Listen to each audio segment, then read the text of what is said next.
Welcome back, brothers and sisters. When we think of strategy and historical wisdom, our minds often wander through the annals of European history, such as Rome and ancient Greek.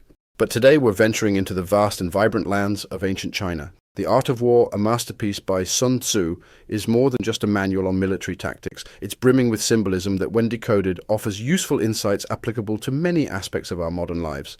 We've got 13 chapters to delve into, each packed with wisdom that transcends time. And while our channel often gravitates towards European gems, this Eastern treasure is too precious, too influential to be overlooked. So whether you're here for the strategy, the history, or the sheer art of this text, stick around, because today we're giving Sun Tzu's ancient words a modern twist. The Art of War by Sun Tzu, 5th century BC. Chapter 1. Strategic Planning Fundamentals.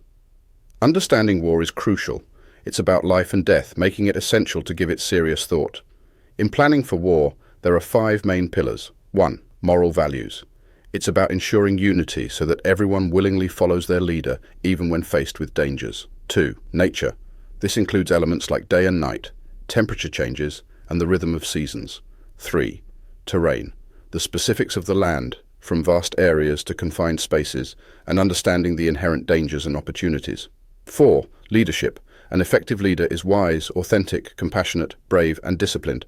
And 5. Strategy and organization, organizing your army, understanding everyone's roles, ensuring supply channels, and managing resources efficiently. Every general should have these 5 pillars ingrained. Success is more likely if you're attuned to them. Without them, the odds aren't in your favor. When strategizing, consider: which leader embodies the best moral values? Which general is most skilled? Who has the advantage of nature and terrain? Which side has better organization and discipline? Which army appears stronger? Which team is better trained? And whose side is consistent in giving rewards and imposing consequences? Answering these questions provides a foundation to predict outcomes. Generals who heed this wisdom are invaluable. Those who overlook it might not be the best fit. While considering this advice, always be open to adapting based on changing circumstances.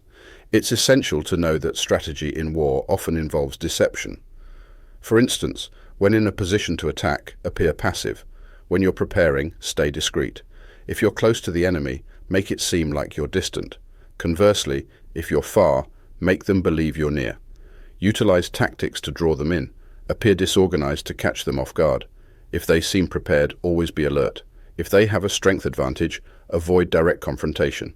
If they're easily provoked, use it to your advantage. Show vulnerability to make them overconfident. If they're resting, keep them engaged. If their forces are united, find ways to divide them. Approach when they're unprepared, and be unpredictable. However, these strategies should remain confidential. Victorious generals are those who strategize in depth before a battle. The less planning one does, the more they're at risk of failure. It's attention to these details that determines the likely winners and losers. 2. The cost of conflict. War is expensive. Consider an army with 1,000 swift chariots, an equal number of heavy chariots, and 100,000 soldiers clad in armor. Providing for such a force, even down to minor details like paint and glue, will cost 1,000 ounces of silver a day. That's the price of raising an army of this size. When you're actually fighting, if the victory takes too long, your weapons will get dull, and the soldiers' enthusiasm will wane. Laying siege to a city drains your resources. Moreover, if a war drags on, the nation's resources can't keep up with the demand. When your weapons are dull, your troops demoralized, your strength depleted, and your funds exhausted, rival leaders will exploit your vulnerability. In this scenario, even the wisest person can't prevent the inevitable consequences. Although we've heard of recklessness in war, we've never seen cleverness paired with lengthy delays. No nation has benefited from a prolonged war. Only someone who knows the downsides of war can truly understand how to wage it profitably. A skilled soldier doesn't need multiple drafts of troops or repeated supply shipments. Bring your own war supplies, but get your food from the enemy. This ensures the army has enough to eat. Relying on distant supplies drains the treasury and impoverishes the people, but having an army nearby also causes prices to rise, draining the people's resources. As their resources are depleted, they'll face heavier taxes. The loss of resources and the exhaustion of strength mean that the people's homes will be empty, and nearly half their income will be used to replace damaged equipment and cover government expenses. A wise general, therefore, gets supplies from the enemy. Capturing a single cartload of enemy provisions is worth 20 of your own, and the same goes for their fodder. To motivate your soldiers to kill the enemy, they need to be angry. To benefit from defeating the enemy, they need rewards. In chariot warfare, when you capture 10 or more chariots, reward those who seize them first. Replace the enemy's flags with your own and integrate their chariots into your forces. Treat the captured soldiers well and keep them. This is how you turn conquered enemies into assets. In war, the main goal should be victory, not long campaigns. The leader of armies determines the fate of the people and the nation's peace or peril. 3. Mastering strategic attacks. In warfare, the best move is to take over the enemy's territory without destroying it. It's even better if you can capture their army without a fight. In fact, the true mark of excellence isn't winning every battle, but breaking the enemy's resistance without fighting at all. Top-tier strategy means messing up the enemy's plans. Next, it's about preventing them from combining forces. Directly attacking the enemy's army comes after that. The least recommended tactic? Laying siege to cities. It's a drawn-out process, often taking 6 months or more, and it's risky. If the leader is impatient, he might send his troops rushing in, leading to heavy losses without even capturing the city. A skilled leader conquers the enemy without a fight, takes their cities without a siege, and topples their kingdom swiftly. If he can challenge the empire with his troops unharmed, he'll achieve complete victory without shedding a drop of blood. This is the art of strategic attack. In war, if you greatly outnumber the enemy, surround them. If your numbers are just a bit higher, attack. If you have similar numbers, split your army. If you're on equal footing, you can choose to battle. If you're at a disadvantage, best to steer clear or even retreat. No matter how determined, a smaller force will ultimately be overpowered by a larger one. A general is like the shield of a nation. A strong and well-rounded general ensures a fortified state, but any weakness can be the downfall of the country. Leaders can mess things up for their troops in a few ways. By giving orders without understanding the army's capabilities, tying their hands, trying to run the army like they'd run a kingdom, leading to unrest among the ranks, not assigning the right officers to the right tasks, undermining the soldiers' trust. If your army's unsettled and mistrustful, other rulers will take advantage. It's like inviting chaos and throwing away any chance at victory.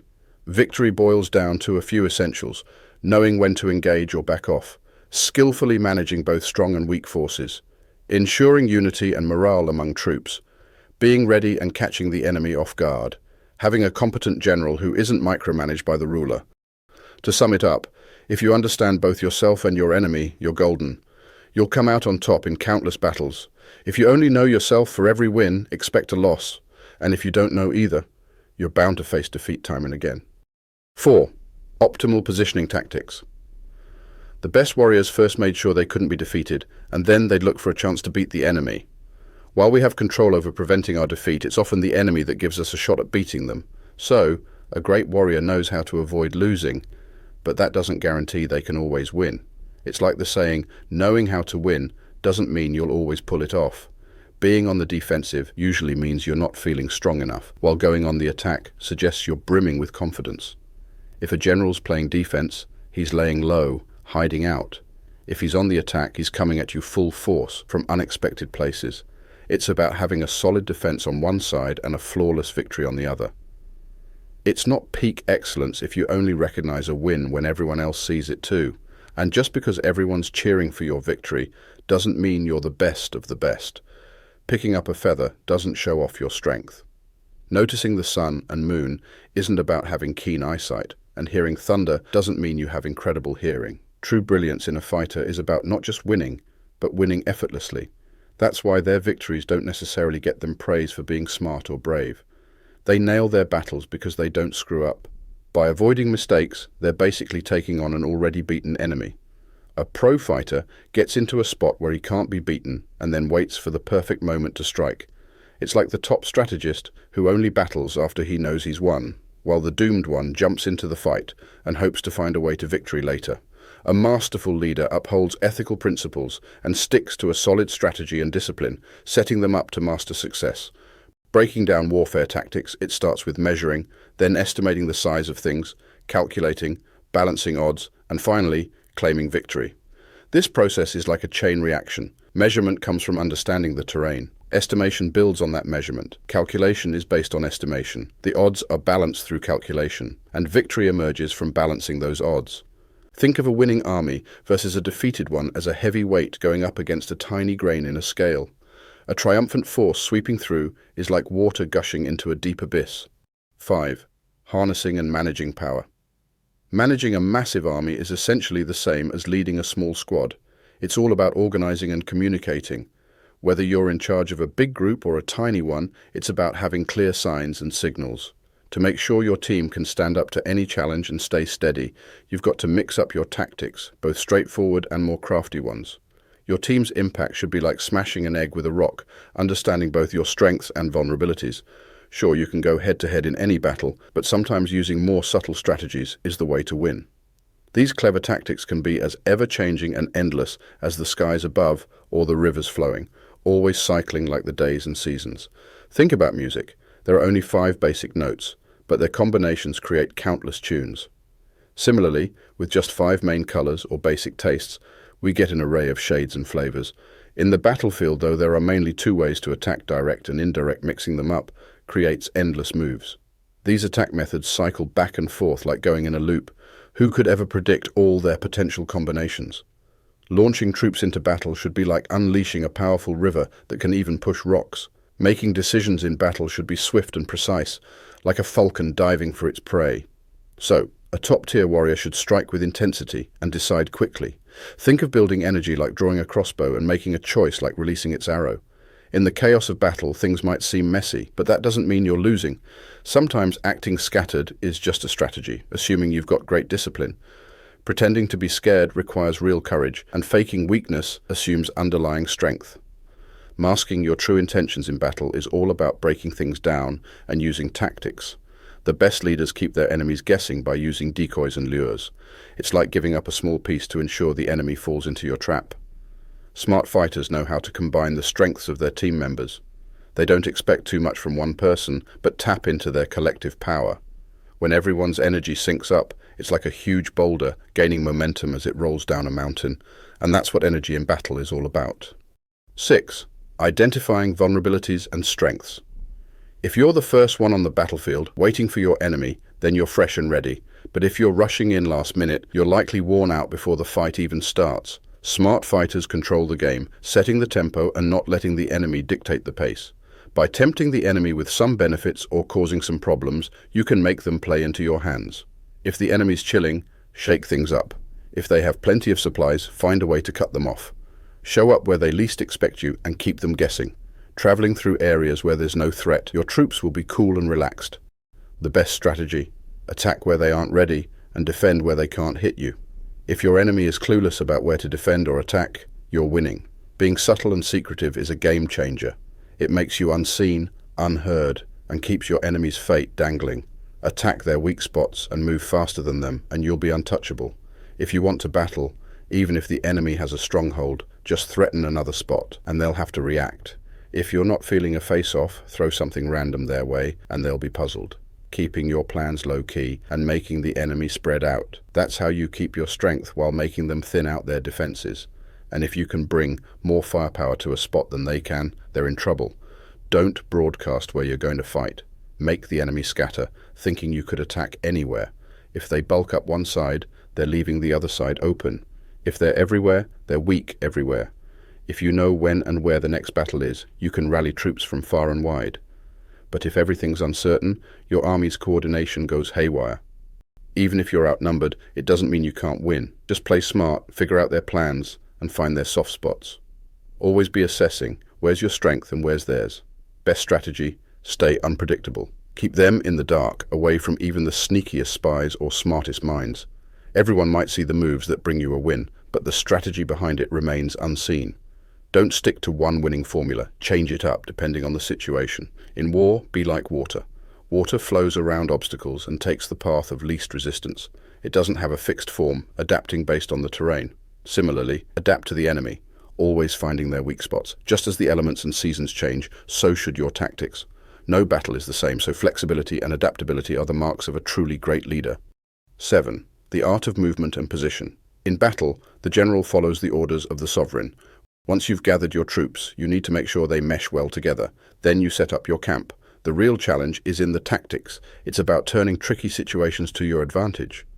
For example, if you make the enemy think you're going one way, but you take a roundabout route and still beat them to the target, you're playing your cards right. Moving with a trained army is smart, but if you're leading a ragtag bunch, it can be a disaster. If you hastily send your entire army rushing for some benefit, you'll probably be late and end up sacrificing essentials. Push your troops too hard and they won't all make it. If you try to go super fast, the best soldiers will get ahead, the tired ones will lag, and most of your army won't even get to the fight. If you're trying to outpace your enemy, you'll probably lose a good chunk of your forces in the process. Basically, if you march without supplies or a plan, you're toast. Before making any alliances, you've got to understand your neighbor's intentions. And if you're leading your army through unfamiliar terrain, you better know the lay of the land and have locals to guide you. Being unpredictable in war is key. Sometimes you'll need to group your troops together, sometimes you'll spread them out. Be as fast as the wind, solid like a forest, fierce like fire, and unmovable as a mountain. Keep your strategies secret, but when you act, strike hard and fast. When you win, share the loot with your soldiers. When you conquer new lands, distribute it among them. Think hard before you act. Mastering the strategy of distraction is vital. The importance of clear communication on the battlefield is so high that in the past, armies used drums, gongs, flags, and banners to guide and command their troops. Such tools help focus the attention of an entire army, ensuring unity. This way, brave soldiers can't just rush forward, and scared ones can't easily run away.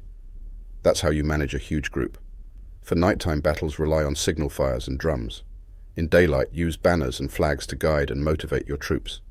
An army's morale and energy vary throughout the day. They're most enthusiastic in the morning, tired by midday, and by evening, they just want to head back to camp. Smart generals know when to engage the enemy based on their mood and energy levels. Stay composed and calm, especially when the enemy is in chaos. If you're close to your goal and the enemy is still struggling, relax and conserve energy. If the enemy is confident and organized, it's better to wait for a better opportunity. Don't attack the enemy when they have the higher ground. Avoid chasing after an enemy pretending to retreat. Never get baited by the enemy, and don't mess with an army that's heading home. If you've got an enemy cornered, always give them a way out. And if an opponent's back is against the wall, don't push too aggressively. That's the essence of warfare. 8. Adapting your strategy. A general takes orders from the top and rallies his troops accordingly. When you're in tricky spots, don't just set up camp. In busy crossroads, team up with allies. Don't stick around in risky, isolated places. When you're boxed in, you need a game plan. And if it's do or die, stand and fight. There are paths you shouldn't take, enemies you shouldn't engage, cities you shouldn't surround, and spots you shouldn't defend. Sometimes, even orders from the top brass shouldn't be followed. A smart leader knows the power of switching things up and using diverse strategies. Even if a general knows the lay of the land, that doesn't mean he can leverage it without this flexibility. Similarly, even if you know all the best tactics, you won't get the most out of your team if you're not adaptable. A savvy leader weighs the pros and cons in their plans. If you're hoping for success, ensure your strategies have this balance. Even when things get tough, if you're always looking for opportunities, you can pivot away from trouble. Wear down your opponents, keep them busy, throw them off, bait them, and then have them chase shadows. War strategy isn't about hoping the enemy won't show up, it's about being prepared when they do. It's not about wishing they won't attack, but making sure you're unattackable. There are 5 pitfalls a leader might fall into. 1. Being reckless can lead to disaster. 2. Being too timid might get you caught. 3. Losing your cool over taunts is a weakness. 4. Being too proud can blind you. 5. Being overly protective of your crew can bog you down. These pitfalls can ruin your approach to conflict. If an army's defeated and its leader taken out, you can bet one of these mistakes was made. It's worth thinking over. Chapter 9. Leading troops. Strategic positioning and adapting to the environment is important when moving an army. When traversing mountains, it is essential to move quickly and stay near valleys. When setting up camp, choose high ground with the sun at your back and avoid engaging in battles on steep inclines. If your army crosses a river, don't set up camp too close to it. Avoid confronting an invading force midstream, as it's better to let half the enemy cross and then launch an attack. In river warfare, moor your vessels upstream, higher than the enemy, and with the sun facing you. Avoid moving against the current. In salt marshes, the primary objective should be to cross quickly. If forced to fight, choose a location with water, grass, and trees to your back. In flat terrain, position your army in accessible areas with elevated ground on your right and rear, ensuring safety and a clear view of potential threats. To create favorable conditions, follow some general rules. Camp on high ground and in well-lit areas. Care for your troops by camping on hard ground to prevent diseases. When camping on a hill, choose the sunny side with the slope on your right rear. If a river is swollen due to heavy rains, wait for the water level to subside before crossing. Avoid areas with cliffs, torrents, hollows, tangled thickets, quagmires and crevasses, as they can be treacherous. Instead, lure the enemy into such places, keeping them at your front and the dangerous terrain at their rear. Ambushes and spies may hide in hilly terrain, ponds, hollow basins and dense woods, so make sure to thoroughly scout and search these areas. When the enemy is close but remains silent, they may be relying on a naturally strong position. If they try to provoke a battle while keeping their distance, they might want you to advance. If their camp is easily accessible, they may be setting a trap. Observe the enemy's movements and the environment. Dust rising in a column indicates approaching chariots, while low, widespread dust suggests infantry. Small clouds of dust moving back and forth may indicate the enemy is setting up camp. Birds taking flight could signal an ambush, while startled animals might indicate an imminent attack. Watch for signs within the enemy camp. Frequent running and falling into rank may indicate a critical moment. If soldiers lean on their spears, they could be hungry. If those fetching water drink first, the army may be thirsty. When the enemy avoids seizing an advantage, their troops may be exhausted. Pay attention to enemy behavior. Bluster followed by fear at your numbers indicates a lack of intelligence. Envoys with compliments may suggest a desire for a truce. If your army is equal in number to the enemy's, concentrate your forces, stay vigilant and seek reinforcements. Forethought is crucial in warfare. If you dismiss your opponent's capabilities, you risk being captured. To build a strong army, treat soldiers humanely and enforce strict discipline. Instill confidence in your troops by showing trust and insisting on obedience. Mutual respect and adherence to commands will lead to victory. 10. Understanding and exploiting terrain. There are 6 types of terrain: accessible, entangling, temporizing, narrow passes, high grounds, and distant places. Accessible ground is easily traversed by both armies. Here, grab the high and sunny spots first, and protect your supply line to have an upper hand in battle. Entangling grounds are places you can leave, but might be tricky to reclaim. If the enemy isn't ready, attack them, but if they are and you can't beat them, you're in trouble. Temporizing ground is where no one benefits from making the first move. Even if the enemy tempts you, it's best to pull back, make them come to you, and then strike. For narrow passes, if you get there first, fortify it and wait for the enemy. If they get there before you and it's heavily guarded, don't bother. But if it's lightly guarded, then challenge them. When it comes to high places, get to the sunny areas first and wait. If the enemy has the advantage, back off and try to draw them away. If you're far from the enemy and both forces are equal, starting a fight might not be in your favor. Now, there are 6 things a general could mess up, and it's on them. Letting the army flee, having insubordination, allowing collapse, leading to ruin, getting disorganized, or facing a total rout. A smaller force against a much larger one, expect to be chased down. When ordinary soldiers overpower their leaders, there's chaos. And if leaders act on impulse without evaluating the situation, that's a recipe for disaster. A good general knows the land and can size up the enemy, understanding all the risks involved. If a battle will result in a win, go for it, regardless of what the higher-ups say. If it's a guaranteed loss, don't bother, no matter the orders. The best generals are humble, fearless in retreat, and only want what's best for their country and leader. Treat your soldiers like your kids, and they'll follow you anywhere. But if you're too soft and can't assert authority, they'll be as uncontrollable as spoiled children. It's halfway to victory if you know you're ready to attack, but don't know about the enemy, or vice versa. If both are ready to fight, but the terrain isn't suitable, victory's still not certain. A seasoned soldier remains confident and clear-headed. Remember this. Know both yourself and your enemy, and you won't fear the result of battles. Understand the environment and the skies above, and your victory will be total. 11. The 9 combat scenarios.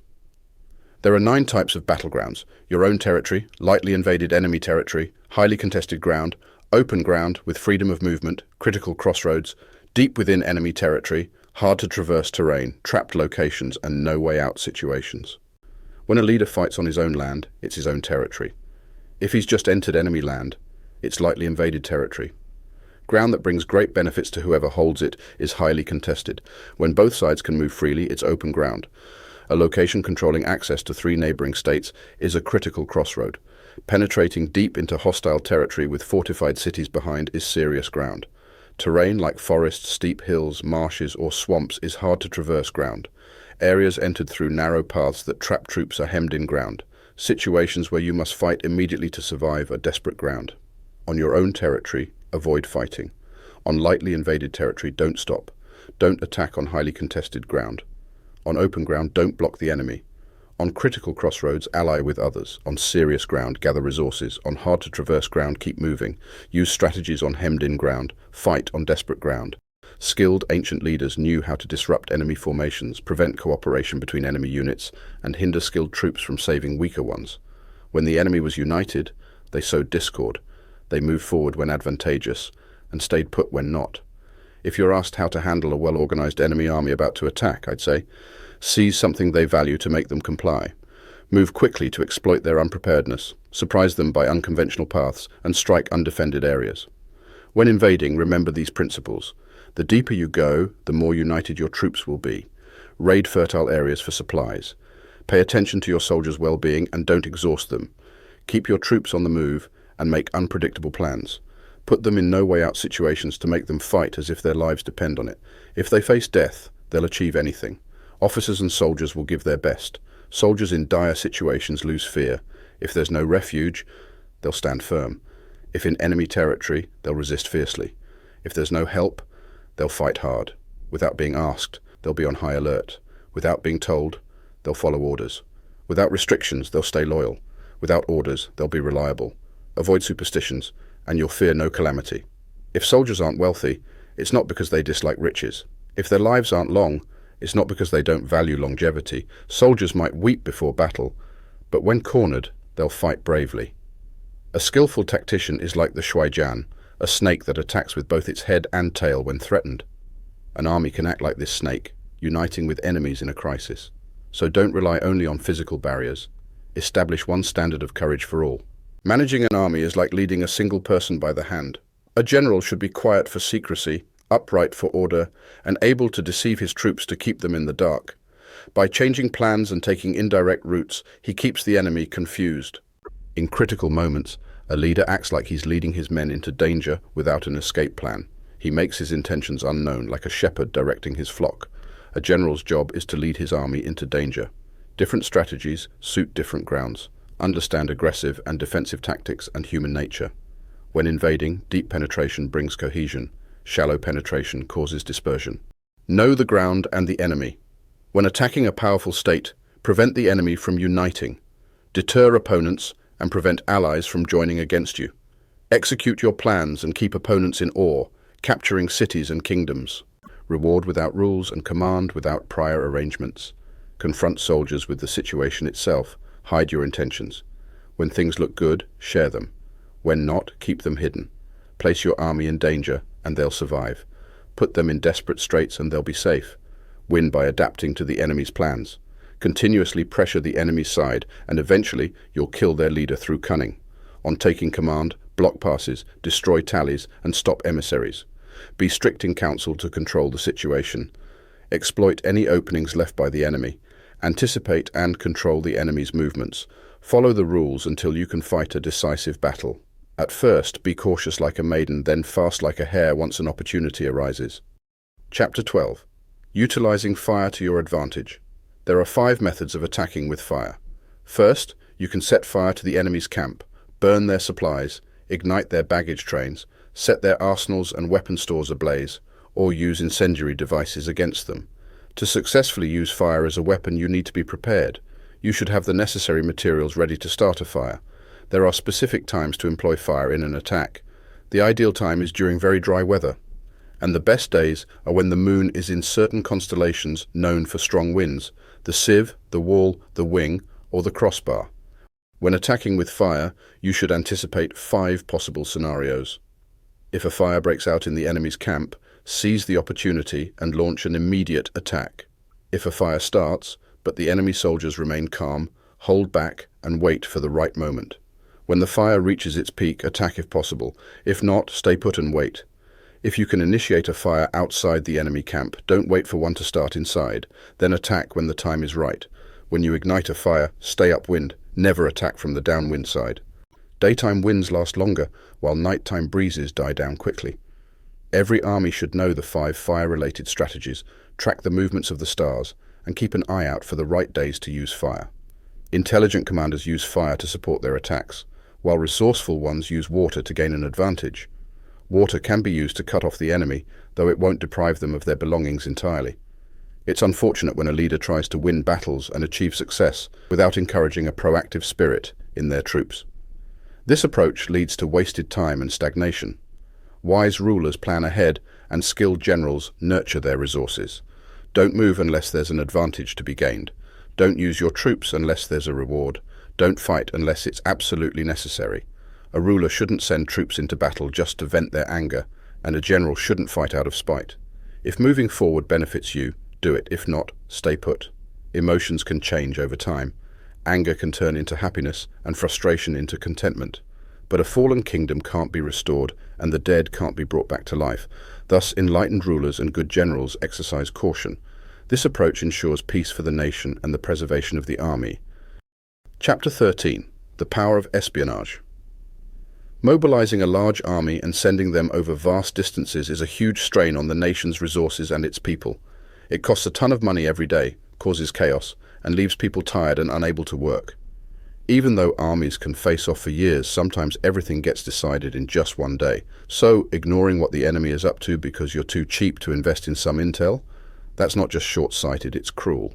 If you're leading like that, you're no real leader. You're not helping your ruler, and you definitely aren't on top of your game. The thing that sets apart great rulers and top-tier generals? They have the inside scoop. Foreknowledge. And no, they aren't getting this from the supernatural or from some formula. They get it from people who know what the enemy is up to. This is why spies are crucial. There are 5 types of spies. Local spies, people familiar with the area. Inward spies, enemy officials you've turned to your side. Converted spies, enemy agents now working for you. Doomed spies, your own agents deliberately caught to spread false info. Surviving spies, the ones who infiltrate deep, gather intel, and safely return. With this network of espionage, your strategy becomes unbeatable. It's not just about force, it's about having the right information. Your relationship with your spies gotta be tight. Reward them well and keep their secrets. And you've got to have a sixth sense about them. Be kind, be honest, but be clever and make sure what they're telling you is legit. Always be on your toes and use spies for everything. If a spy spills the beans too soon, well, they're toast. And so is the guy they spilled to. Want to crush an army, take over a city, or just take someone out? Start by figuring out who's in the inner circle of the enemy's head honcho. That's where your spies come in. If the enemy sends spies your way, woo them, win them over, and then they're on your payroll. It's this turned spy who'll give you the intel to recruit more spies and feed fake news to the enemy. The whole point of the spy game? Know your enemy. And that top-tier intel, it often comes from the enemy spies you've turned, so treat them well. History lesson. Major dynasties rose because of insiders who switched sides. In short, only the smartest rulers and generals tap into this goldmine of intel from spies. They're as vital as water because knowing where to move your army, that's everything. As we draw the curtains on our exploration into the world of ancient Chinese strategy, it becomes abundantly clear that the essence of victory has always revolved around foresight and knowledge. Our journey through time, unearthing the gems of wisdom from the past, is a testament to the timeless nature of these tactics. For those of you who've joined us today and wish to continue venturing through the annals of history, ensuring a connection with our channel is the key. Here, we don't just recount tales, we breathe life into the legacies and strategies that have sculpted the course of empires. Your support plays a monumental role in ensuring that these legacies aren't lost to the sands of time. We have many more chapters of history to explore, many more tales to unravel, and countless strategies to decipher. Until our next expedition, keep that curiosity alive.